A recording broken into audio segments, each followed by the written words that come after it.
দাদি বারান্দায় রোদে বসে শাক করছেন। এমন সময় ফুপু এসে ঝাঁঝালো গলায় বলল, এক পা কবরে চলে গেছে, এখনো এত শখ কেন তোমার? তোমার জামাইকে জামদানি শাড়ি কিনতে কেন বলেছো? এই বয়সে কি কেউ জামদানি শাড়ি পরে? দাদি শান্ত দৃষ্টিতে ফুপুর দিকে তাকালেন, স্বাভাবিক গলায় বললেন, নগদ টাকা দিয়ে শাড়ি কিনতে বলেছি, তাতে দোষের কি? ওসব তুমি বুঝবে না মা, তোমার শাড়ি কেনা নিয়ে খুব ঝামেলা হয়েছে, শাশুড়ি ননদ খুব হাসাহাসি করেছে, এমনিতেই সংসার চলে না, তার মধ্যে তুমি ফট করে শাড়ি কিনতে চাইলে, তাও আবার লাল রঙের জামদানি শাড়ি। একটিবারের জন্য আমাদের কথা ভাবলে না, আমার মান সম্মানের কথা চিন্তা করলে না। করুক হাসাহাসি, তাতে কি হয়েছে? তোর শরীর তো আর পচে যায়নি। ফুপু সরু চোখে দাদির দিকে তাকালো, তার চোখে মুখে বিরক্তির ছাপ স্পষ্ট। আজকাল কোনো কথাই দাদির ওপর প্রভাব ফেলতে পারছে না, তিনি ভাবলেশীনভাবে নিজের কাজ করে যাচ্ছেন। দুদিন আগের কথা, ফুপুর বড় ননদ বেড়াতে আসবে। ফুপা বাজারের সবচেয়ে বড় মাছটা কিনে আনলো। বহু যত্নে সেই মাছ রান্না করা হলো। মাছের কোন পিস কার পাতে যাবে তাই নিয়ে বিশাল মিটিং। রান্নাঘরে গোল হয়ে বসে অনেকক্ষণ সেই আলোচনা চলল। ঠিক করা হলো সুমি আন্টি বেড়াতে আসছে, তাতে মাথা দেওয়া দেওয়া হবে। আন্টি মাছের মাথা খেতে ভালোবাসেন, তাছাড়া মেহমানের সম্মান বলেও একটা জিনিস আছে। খাওয়ার সময় দেখা গেল সেই মাছের মাথা পড়েছে দাদির প্লেটে। সুমি আন্টি দাদির প্লেট থেকে মাছের মাথাটা উঠিয়ে নিতে নিতে বলল, আম্মা, জীবনে অনেক মাছের মাথা খাইছেন, এটা আমি খাই? দাদি তার হাত চেপে ধরলেন, ভরাট গলায় বললেন, অন্যের পাতের খাবার তুলে নিতে এত অসভ্য, এটা তোমার কেউ শেখায়নি? আন্টি ভরকে গেল, নিজের স্বাভাবিক রাখার চেষ্টা করতে করতে বলল, মায়ের থালা থেকে মেয়ে খাবার তুলে নিলে অসভ্য হবে কেমনে? এই কথার জবাবে দাদি খুব কুৎসিত একটা কথা বলে ফেললেন। আন্টি চোখ মুখ লাল করে খাওয়া ফেলে উঠে গেল।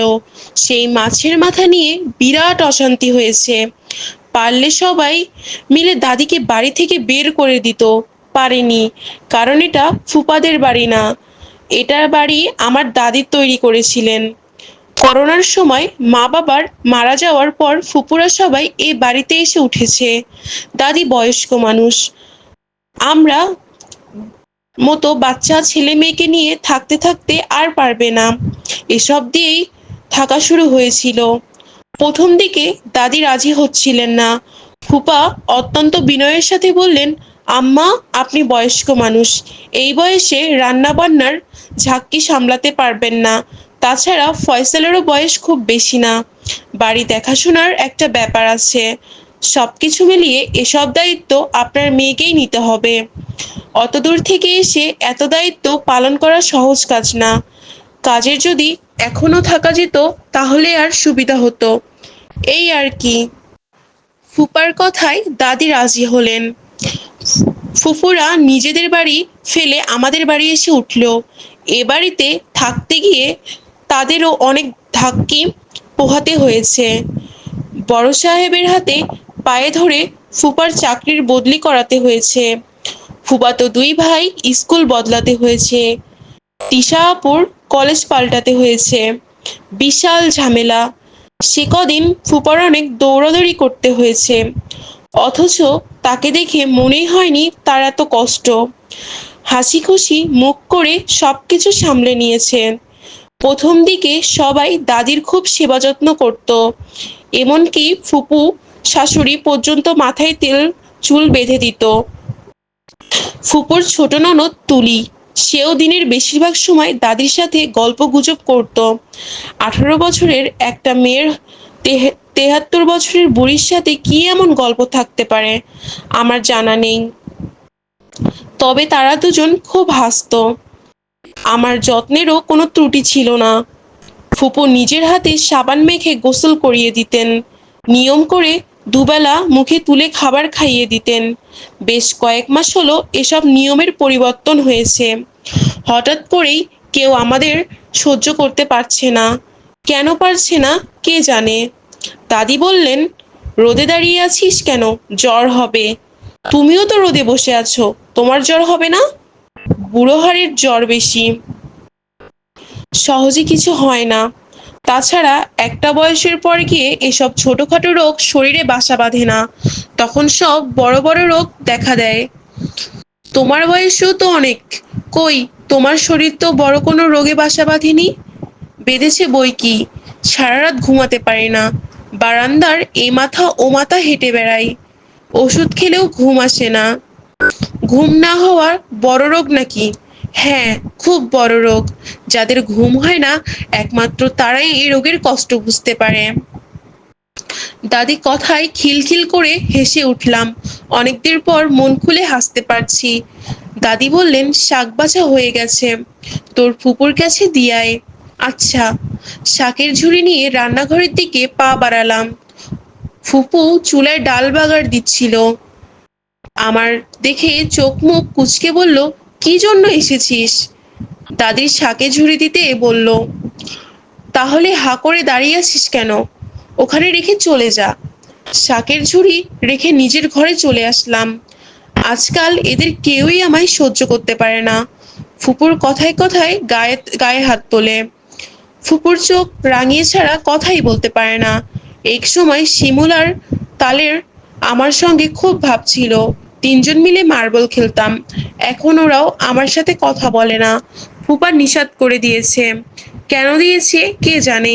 সেদিন ওরা মার্বেল খেলছিল, আমি ওদের কাছে গিয়ে বললাম, আমাকে খেলতে নিবি? শিমুল গম্ভীর গলায় বলল, না, তুই আমাদের সাথে মিশবি না।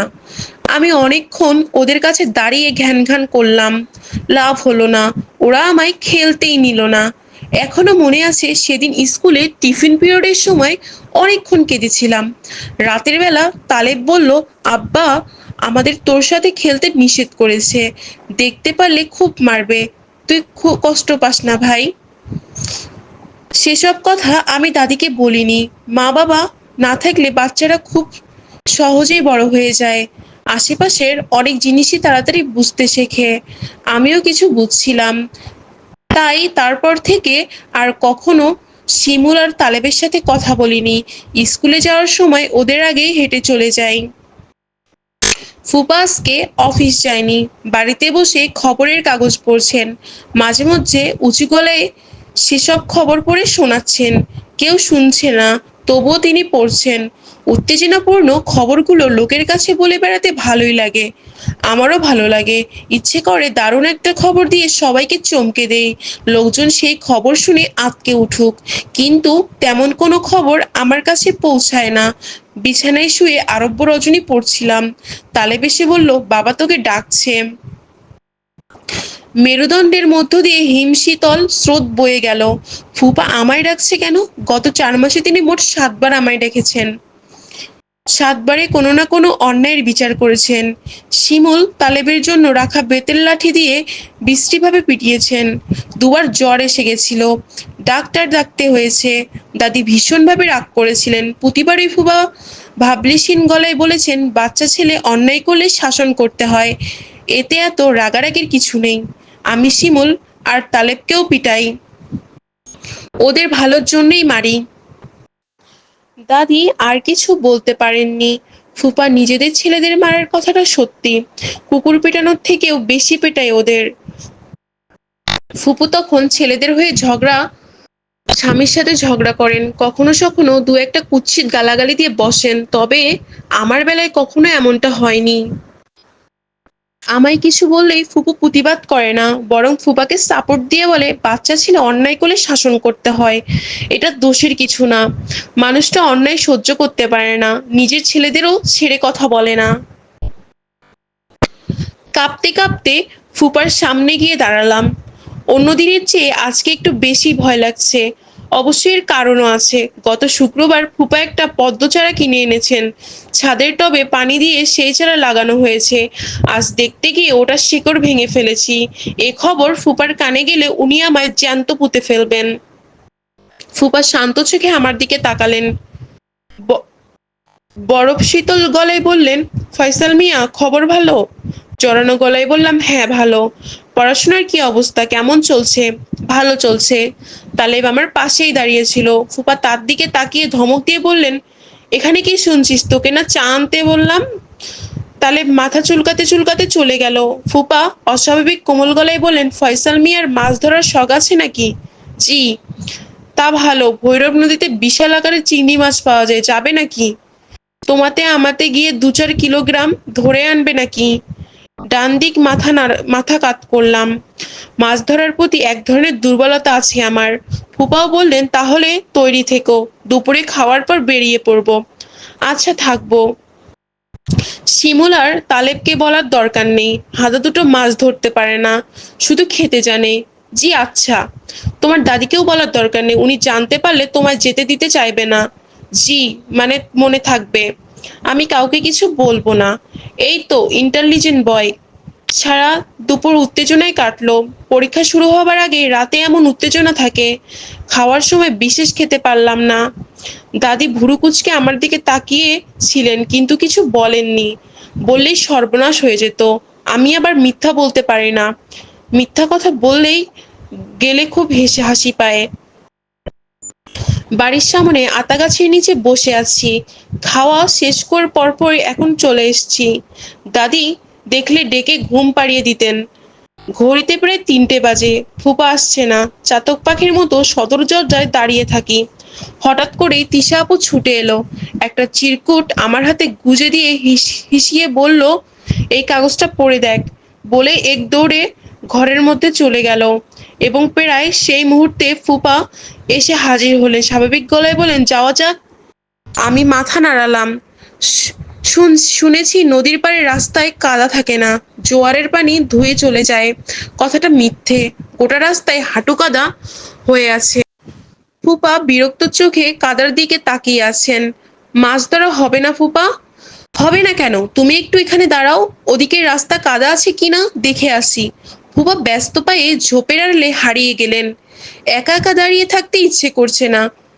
পকেটে হাত দিয়ে তিশা আপুর দেওয়া কাগজের টুকরা বের করলাম। আপুর হাতের লেখা খুব সুন্দর, ছাপা হরফের মতো, কিন্তু আজকে কেমন জানি হিজিবিজি করে লিখেছে। কাগজটা দুমড়ে মুচড়ে পড়ে। আব্বা তোকে মেরে ফেলবে, তুই তার সাথে একা কোথাও যাস না। বহু কষ্টে লেখাগুলো পড়তে পারলাম এবং পর মুহূর্ত থেকে আমার হাত পা অবশ হয়ে যেতে শুরু করলো। আমি যেন বরফের মতো জমে যেতে শুরু করেছি। প্রথমে পায়ের পাতা, তারপর হাঁটু থেকে শুরু করে মাথার চুল পর্যন্ত জমে গেছে। হঠাৎ ঝোপের আড়াল থেকে ফুপা দেখা মিলল। ওনার সাথে আর একজন অচেনা লোক হেঁটে আসছে। এই গরমের মধ্যে লোকটা গায়ে কালো চাদর জড়ানো, হাত দুটো সেই চাদরের আড়ালে অদৃশ্য আছে। অনুভব করলাম আমি পড়ে যাচ্ছি। আমার শরীরে নিজের ভর সইতে পারছে না। চলবে, সূচনা পর্ব।